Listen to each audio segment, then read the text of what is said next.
How does it feel to be across town?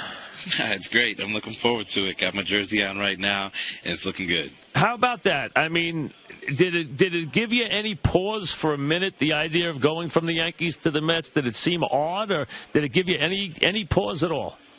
No, the way I looked at it was there's an opportunity to go back to the Yankees if the opportunity presented itself. We had some conversation about some things. They mentioned that there were some other ways they were considering leaning, which they went ahead and did. And obviously then after that, everything opens up, and the Mets were heavily on me. David Wright was very instrumental into the decision-making process, plus Sandy as well, just executing and talking about the plan and going out and delivering on it by making some pieces and making some moves, and they're definitely not done yet. Listen, I agree, and I think the Mets hit a home run getting it. I think because you know why? Because you're a proven commodity. You like it here. You've proved you can play here. You can play under the pressure here, and that's a big thing we never know about, guys. You know, not everybody can play here. You have performed well here, and it has looked like you've liked it here. By you staying here, I guess that shows us that you like it here, right? Yeah, well, thank you. You know, I've enjoyed my time in New York. Being from Chicago, I've always liked the big city. I like the opportunity to continue to grow my grandkids' foundation, being in such a large market in New York, and the way the Mets are involved in the community and what they speak for both baseball and the way my foundation does with baseball and education. A lot of that stuff goes hand in hand, so very excited about that. But then the organization as a whole, you know, there's a lot of positive things there that I'm really excited about, and the opportunity to go out there and win. There's definitely nothing given, no matter what anybody says about any of the teams over the start of the season. You got to go ahead and produce between the lines. And I feel like this team has a great opportunity to do so. All right, couple of things. Number one, any preference, right field to center field? Would you prefer to go back to center, or you don't really care? I'd love to go back to center. At the same time, I'm very open and flexible. You've seen over the past couple years, you know, the ability to move around. I can go ahead and do it, and that gives strength and options to our coaching staff here. Plus, we got Chris Young out there who can also play center field. So the fact that you got 3 potential center fielders out there is definitely going to be a strength for us. Curtis, would you like to play? I mean, I would think you'd like to settle into one spot and just play it. Is that fair, or do you not mind being moved around? Ideally, I wouldn't mind it too much, as long as I understand the plan and the approach. You know, communication is definitely going to be key, and as long as that's brought to the forefront, you know, we can go ahead and make adjustments accordingly. But, you know, if given the opportunity to stay put in one spot, that'll definitely be great. How about the idea of going back to – this park's going to play a lot more like Tiger Stadium did for you compared to Yankee Stadium. And obviously you took advantage of Yankee Stadium, but you do have a lot of power, and you did get a lot of extra base hits when you were in Detroit. Will it change your approach at all now that you don't have the short deck to shoot at?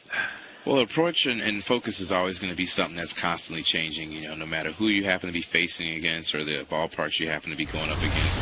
The swing and the idea is going to be something that you're constantly modifying, and I see it being a little bit different than it has been in both Yankee Stadium and also in Comerica Park. It could be somewhere in the middle, or it could be somewhere completely different, but, you know, constantly looking for ways to improve, talking to the guys in the lineup to see the best way to go ahead and handle and approach is definitely going to be something I'm going to do. So did you change your approach from Tiger to Yankee when you saw I mean, your home runs went up, but it was just because your fly balls went out at Yankee, or was your approach a little different at Yankee Stadium? Actually, you know, it wasn't necessarily an approach per se. It was more of a mechanical thing, and you hit the nail on the head with that. Some of those balls just happen to get out of the ballpark.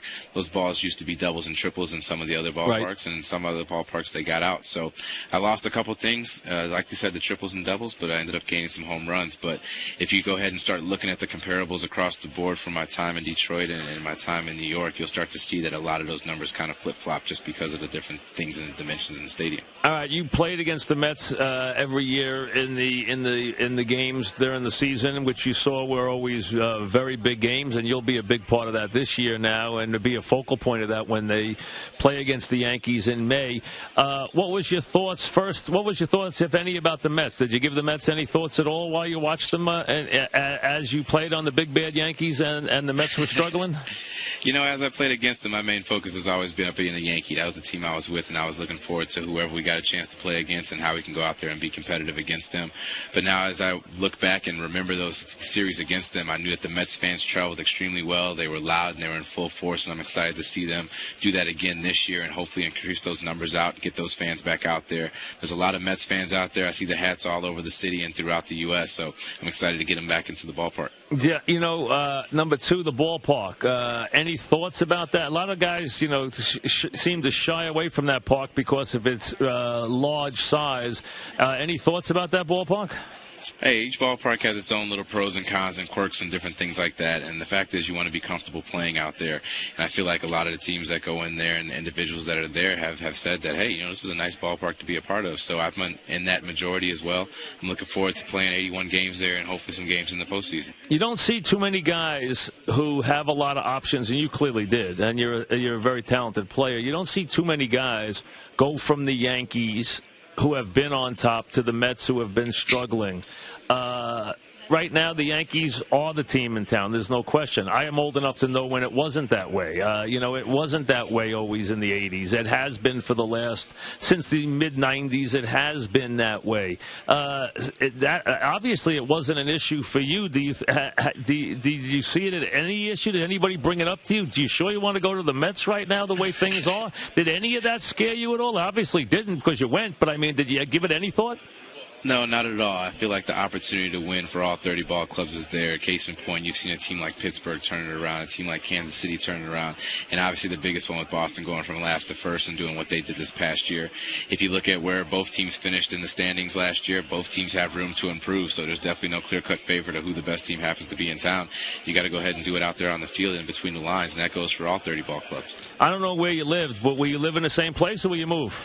I'm going to take a look and see if there's still stuff available for me. But the main thing is I want to be conveniently located to and from the stadium. So that's my big decision-making process in terms of where I'm going to live in the city. All right. So I tell you, it's an interesting move. It really is. They desperately needed you in the lineup. It really makes them better right away. It gives the Mets a lot of credibility. So I think for them, it's a really positive thing to get in here on the ground floor of really starting to turn this franchise around because they need you. There's no question. And I'm excited to get a chance to be there. There's a big thing about going somewhere where you're wanted and needed, and I felt like that's what ended up happening when I got traded to New York, and that's what I feel like was happening with signing with the Mets here. So those have been some great things for me. You definitely want to go where you want to be needed, and I'm excited to get a chance to be with the Mets.